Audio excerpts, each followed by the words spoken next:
Welcome to Bringer of Life, the River Nile.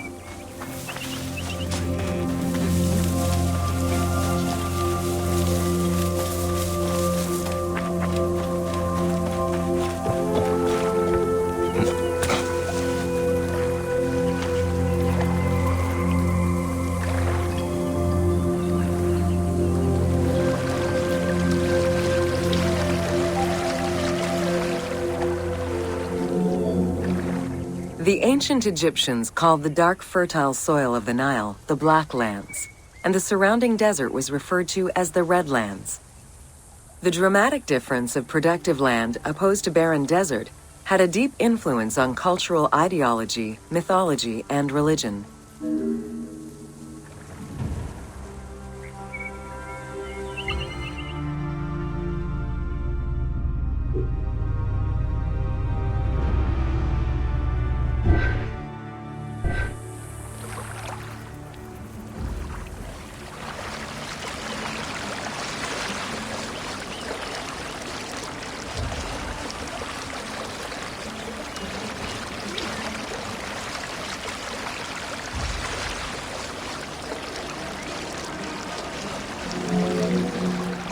The Nile determined much of Egyptian civilization.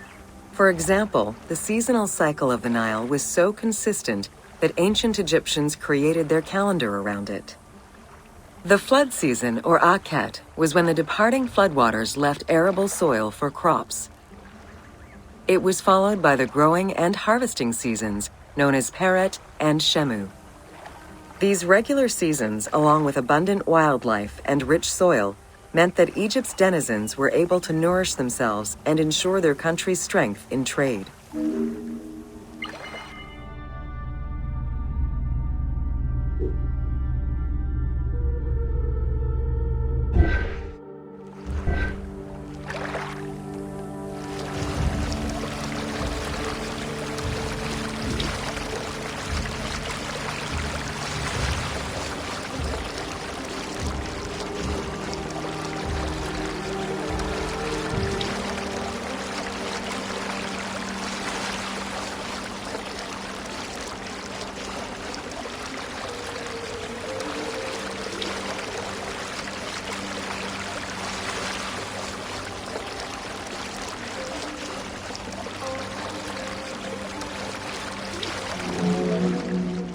The River Nile, flowing from the south to the north, neatly traversed through both Upper and Lower Egypt.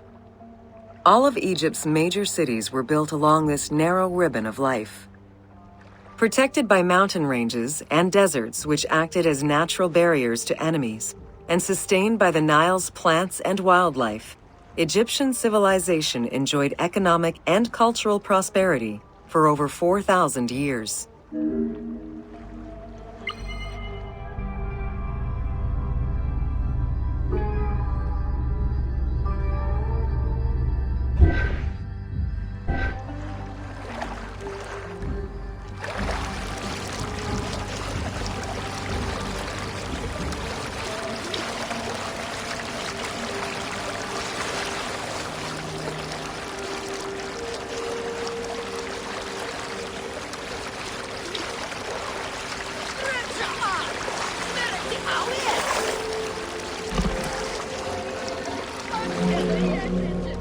Both ancient Egyptians and ancient Greeks referred to the Nile as the river in their respective languages.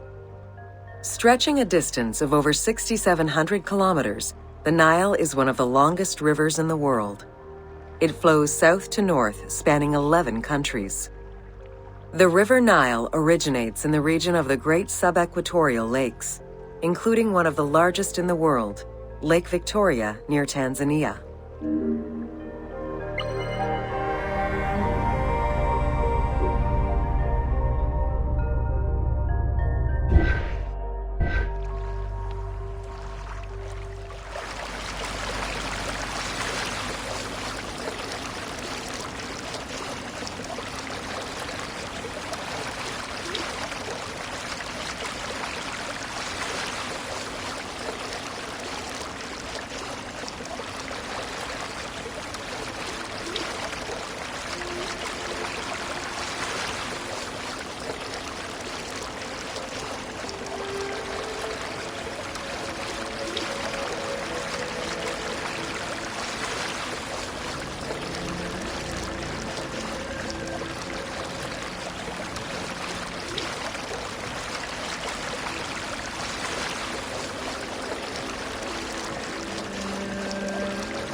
The river flows through African equatorial forests, swamps, volcanic lands, steppes, and deserts, splitting apart for a while and picking up various sediments from each region and carrying them all the way to Egypt. Its main artery, known as the White Nile, rejoins with the Blue Nile in Khartoum. This is where it weaves through rich deposits of silt and nutrients, carrying them along in its wake.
The Nile crosses 6 cataracts from the south to the north, creating natural obstacles between the various sections of the river.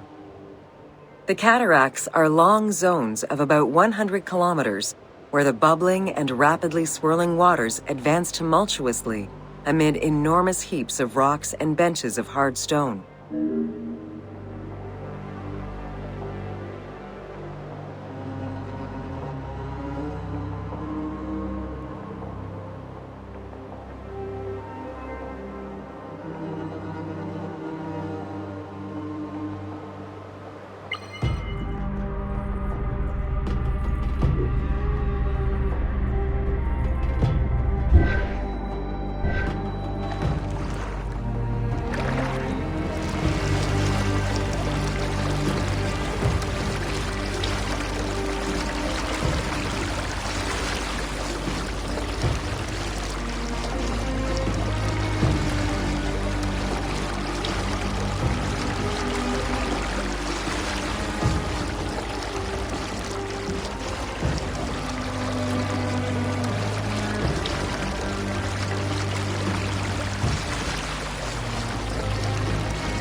It is after crossing Nubia and the first cataract that the river officially returns to Egypt in Aswan. There are still 1,000 kilometers before it reaches Cairo and the Delta, bringing life to those living on its shores before it eventually empties into the Mediterranean Sea.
Ancient Egyptian irrigation and water use was centered around the Nile.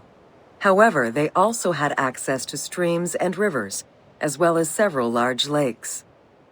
The Delta, situated at the north end of the Nile, also known as Lower Egypt, is a large irrigated area where the river splits into several tributaries.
The Delta had several major brackish coastal lakes, bodies of water separated from the sea by thin strips of land. A mix of deep to shallow waters, salt swamps, and sand plains, these lakes were refuge to a wealth of species, as well as water and land plants.